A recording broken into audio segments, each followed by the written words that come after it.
Get heavy discount on all grocery items. Only on wildblossom.com. Fast? No, it's super fast. Corona के प्रकोप के बीच इस वर्ष लोक आस्था के महापर्व छठ पर प्रदेश और केंद्र सरकार ने कोरोना गाइडलाइंस का पालन करते हुए जनता से छठ पर्व को मनाने की अपील की थी। लेकिन ये अपील उत्तर प्रदेश के देवरिया जिले में मजाक का पात्र बन गई। जिन कंधों को प्रदेश सरकार ने कोरोना गाइडलाइंस का पालन कराने की जिम्मेदारी सौंपी थी, वो भी इस भीड़ के बीच सिर्फ अपनी सुरक्षा करते दिखाई दिए। देश में कोरोना का प्रकोप एक बार फिर अपनी रफ्तार पकड़ने की कोशिश में है। वहीं दूसरी तरफ सरकार की बातों को अनसुना कर देश की जनता का छठ पर्व के मौके पर बिना मास्क और 2 गज दूरी के नियमों का पालन न करना कोरोना जैसी बीमारी के आगमन की राह आसान करता है। आइए अब आपको दिखाते हैं जिले के अलग अलग क्षेत्रों में घाटों पर छठ पर्व के दौरान उमड़ी भीड़ को।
अब सोचने वाली बात यह है कि यदि इसी तरह लोग आए दिन कोरोना नियमों की धज्जियां उड़ाते दिखाई देंगे तो क्या पूरी तरह देश से कोरोना खत्म होगा?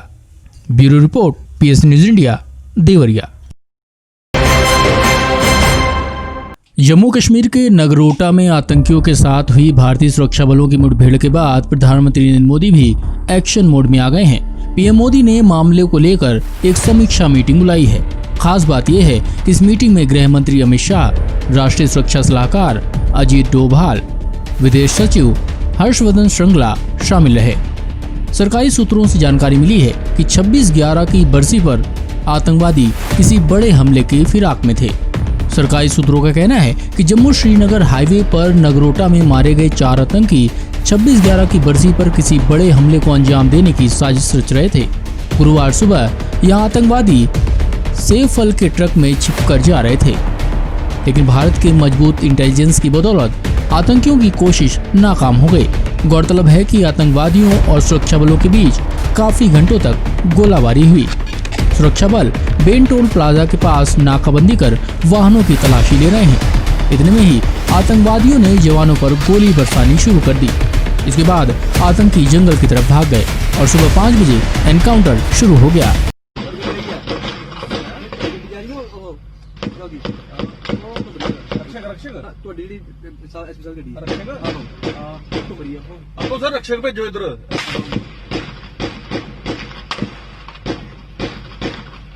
मीडिया रिपोर्ट्स के मुताबिक मारे गए आतंकियों के जैश-ए-मोहम्मद के होने की संभावना है।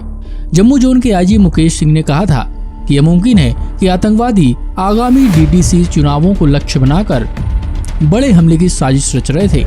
खास बात यह है कि जम्मू कश्मीर में डीडीसी चुनाव 28 नवंबर से 29 दिसंबर के बीच 8 चरणों में पूरा होना है।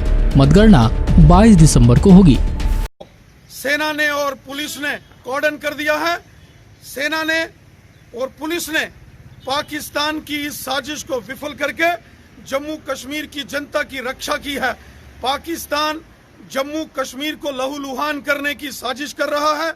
पाकिस्तान की साजिश है कि जम्मू कश्मीर में जो जिला परिषद के चुनाव होने वाले हैं उसमें खून खराबा किया जाए, खलल डाला जाए, लेकिन पाकिस्तान की किसी भी साजिश को हम कभी पूरा नहीं होने देंगे। चुन चुन कर आतंकवादियों का सफाया करेंगे। सेना और जम्मू कश्मीर पुलिस के जांबाज वीरों को पूरा देश सलूट करता है, जिन्होंने पाकिस्तान की इस बड़ी साजिश को विफल कर दिया है। इस साल अब तक जम्मू कश्मीर में अलग अलग एनकाउंटर में 211 आतंकवादियों को सुरक्षा बलों ने ढेर कर दिया है। आतंकियों को घुसपैठ कराने के मकसद से अभी तक इस साल पाकिस्तान ने 4137 बार सीज फायर का उल्लंघन किया है। इससे पहले जम्मू इलाके में कई वारदातों को आतंकवादियों ने अंजाम दिया है।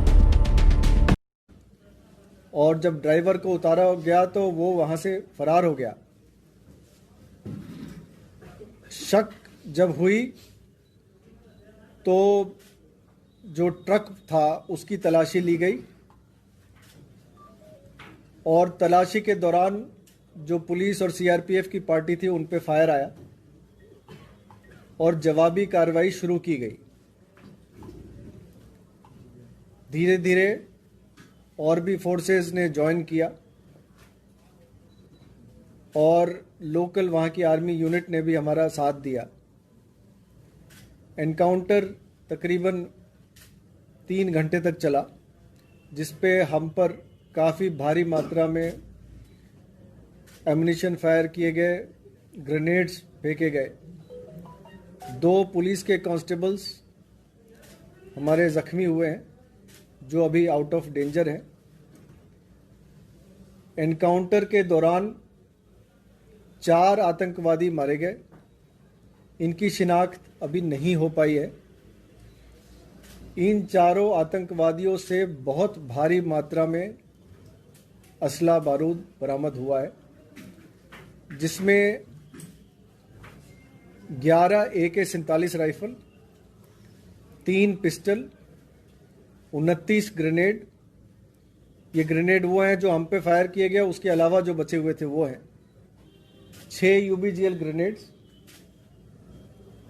मोबाइल फोन्स, कंपास और अन्य कई सारे डिवाइसेस और पिट्ठू बैग्स, पोचेस और भारी मात्रा में एम्युनिशन बरामद हुआ। ऐसा आतंकवादी मारे गए हैं, ये किसी बड़े मंसूबे को अंजाम देने के लिए इन्फिल्ट्रेट हुए थे और जम्मू से कश्मीर घाटी की तरफ जा रहे थे।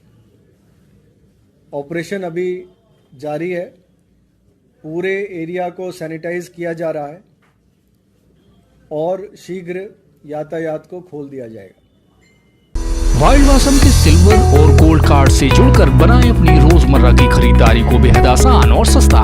उठाइए सिल्वर कार्ड पर 20 और गोल्ड पर पूरे 30% का लाभ। अधिक जानकारी के लिए कॉल करें या अपना नाम और जगह का नाम लिखकर व्हाट्सएप करें। वाइल्ड वासम, आपकी अपनी ऑनलाइन दुकान।